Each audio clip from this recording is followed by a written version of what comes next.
Question number 9 is similar to this in some ways. The question is, I want to work on making our marriage stronger, but my spouse is content with the way things are. And what should I do?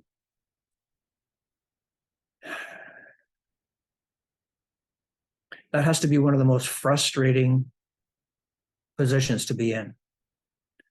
And in my experience, it is most often the wife who is in that position and feels alone and frustrated, trying to strengthen or recover what she feels is slipping away in her marriage. And the husband is just simply stonewalling, or as is suggested here, it's not that strong in the question. And so I just want to take up 2 of the words that are used here: to be stronger, and then the idea of being contented. So what do you mean by stronger? Well, as I was thinking about this, what would it mean to make my marriage stronger? So I'm just going to suggest a few things that came to my mind, at least. One would be to feel closer to each other, feel more deeply in love. I think we instinctively know that the more close we feel to one another, the stronger that bond is, the more we are motivated to avoid hurting each other, avoid things that could destroy our relationship. We're motivated to overcome them. And so that clearly is an essential part of being stronger. And then the other thing that's closely related to that would be to feel more confident and secure with each other. If you are insecure in your relationship, you're going to be so easily triggered. There are certain things will set you off very quickly, very easily. And so, and make you more fearful. And the more fearful you are, the more liable you are to make a mistake. And I there's one situation that just popped into my head as I'm thinking about this. One really sad, many years ago.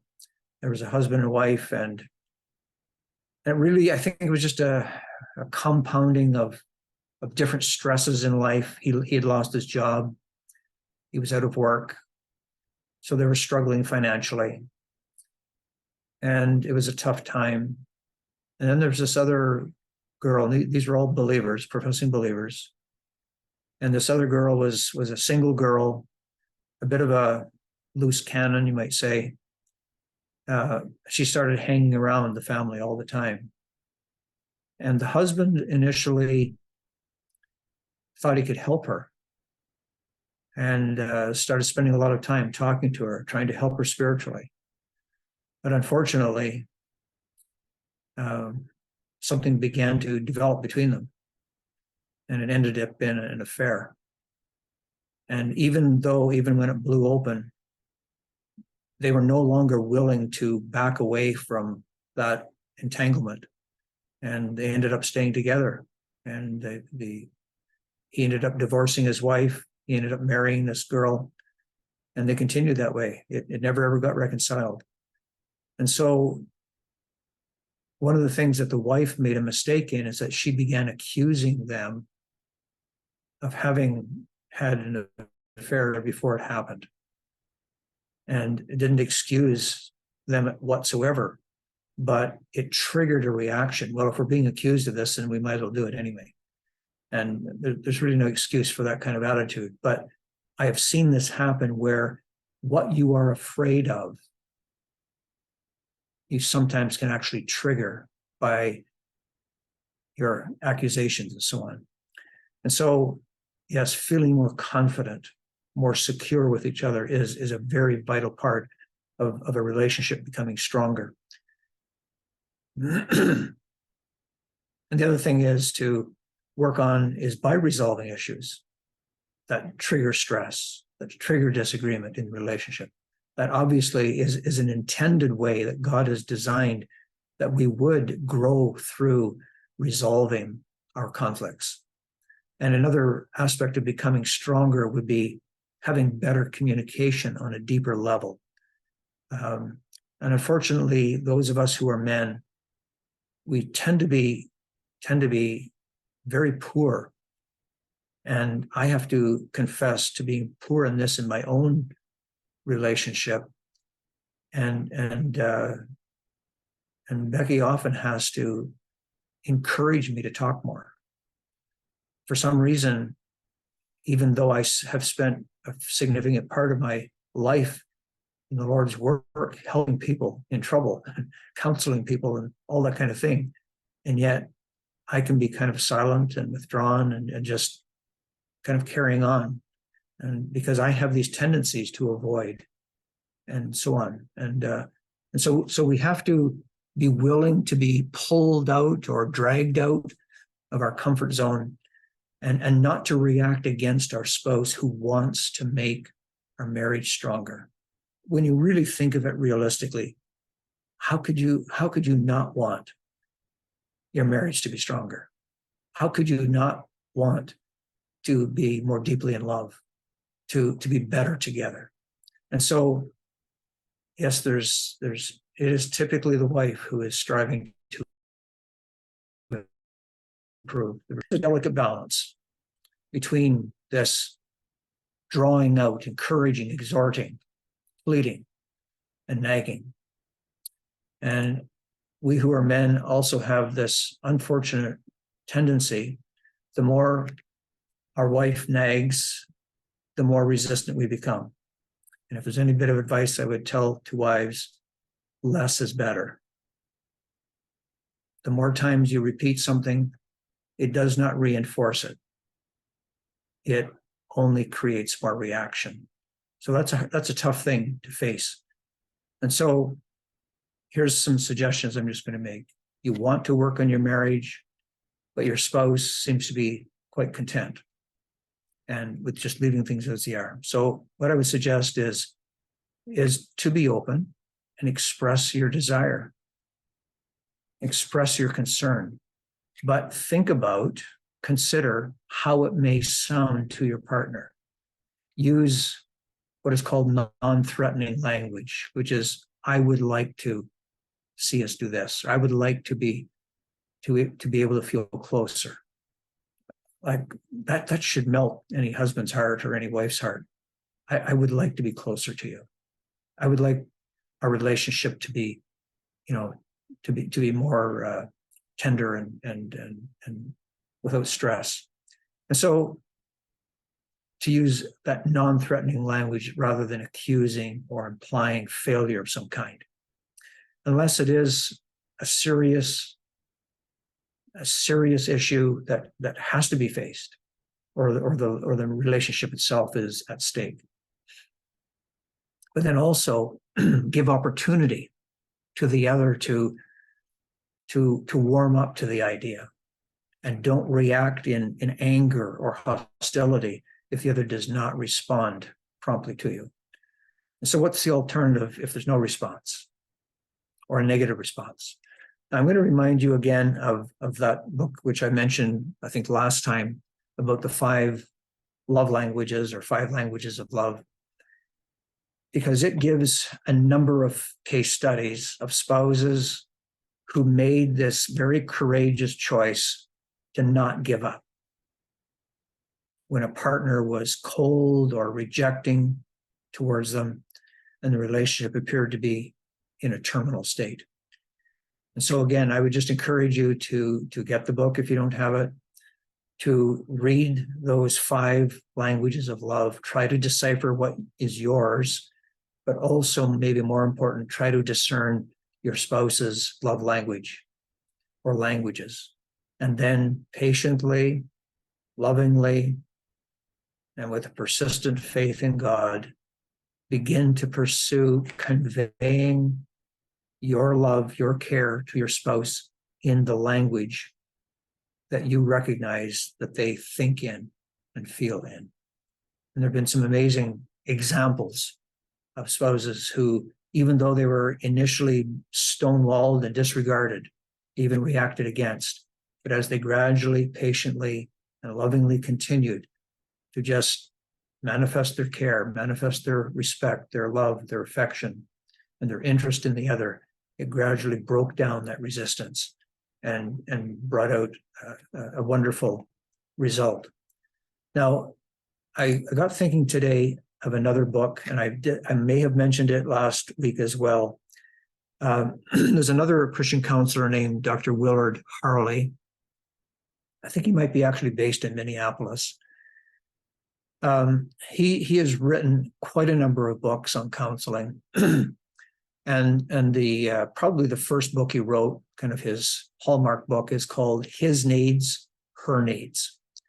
And so I looked it up today, and basically the book is built around this idea of needs, emotional needs. And so he has a list of 10 of the 10 most important emotional needs for husbands and wives.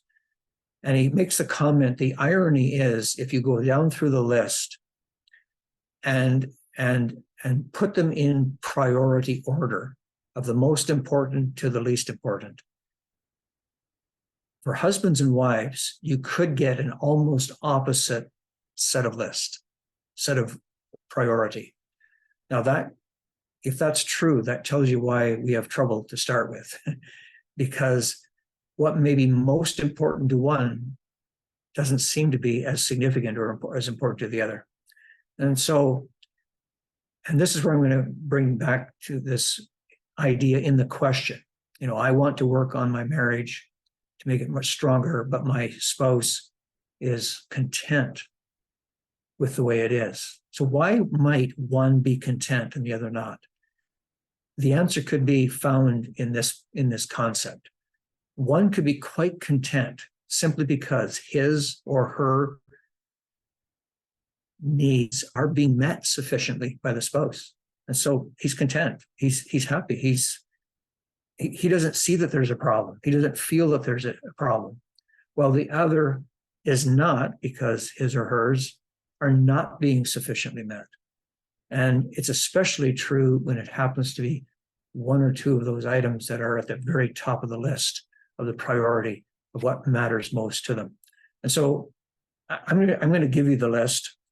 It's not, it won't mean much for me just to rhyme off this list, I realize. But again, about all I can do in some of this is just to trigger your interest to pursue help from sources that I have at least found to be useful, beneficial. And so in that list, the very first one that he puts down is affection. Now, these are not given in any deliberate order of priority. It's just a list. And affection, of course, is anything. It can be a hug, love being expressed by saying, I love you, you know, a gentle touch, just a quick glance and a smile, just showing that affection to one another. And that is kind of like how could that not be a priority? Because affection is love being shown. The second one on his list is sexual fulfillment. The third one is conversation. Now, again, I don't want to generalize, but very often for the man, the sexual fulfillment is significant. And so it's very valuable to know that, to recognize that, and to realize the importance of understanding what matters very significantly to the other one. So affection, sexual fulfillment, conversation. The fourth one is recreational companionship. Now that's simply the desire to do things together, spend time together. Some of us, I don't know, this has always been a weakness for me because we grew up on the farm. We really didn't have recreation, basically. You know, we worked on the farm. I always said in our family, we had a working relationship. I don't remember us very often going out just to have fun together. And that's probably a detriment in our family. And I remember Becky saying to me when our kids were growing up, you know, we're not a fun family to be with. You know, no wonder our kids want to be with this other family because they're always doing something fun. So recreational companionship is, a lot of it is just desire to do something enjoyable, but to be together doing it. The fifth one is honesty and openness. Now that is very, very important. And honesty and openness becomes the foundation, provides a foundation for trust and security. And you just have to see what happens when we're not honest about things, when we start lying about things or hiding things, destroys trust very, very quickly. And that can become catastrophic. Number 6 is an attractive spouse. Now, you might smile at that and think that, well, that's when we were dating. Well, actually, it's still as important all through life. And we need to realize how important it is to our spouse. Number 7 is financial support. Now, one thing I should have said, if you go down through this list and you have trouble putting them into any sense of priority, just think about that particular one that's mentioned. Think about what you would feel like if that particular need was completely lacking or very rarely or minimally provided. How would you feel in the relationship? And then that can help you to assess how important it is to you.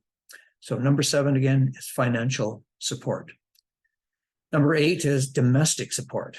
Now that might sound like the same thing, but that's more how we run our family, making meals, doing house chores, doing the laundry, cleaning up, caring for the children, how to keep the family going. How important is that? And how much is each one affected if the other is not sharing in that and helping out? And the number 9 is family commitment. Now that is desiring your spouse's involvement in the development of the children and in family activities. And again, that's extremely valuable. And some may not think it really matters if I'm home to be with the children, if I'm not home with my wife, and so on. And then the last one, number 10, is admiration. The desire to be respected and valued and appreciated by your spouse. So I've given you the list, and it's up to you to think about it and put those down. And it would be interesting for those who are husbands and wives to make up your list and try to put them in an order of priority if it's at all possible for you. There might be a few ties, but try to do that and then compare with each other. And hopefully you're not too shocked.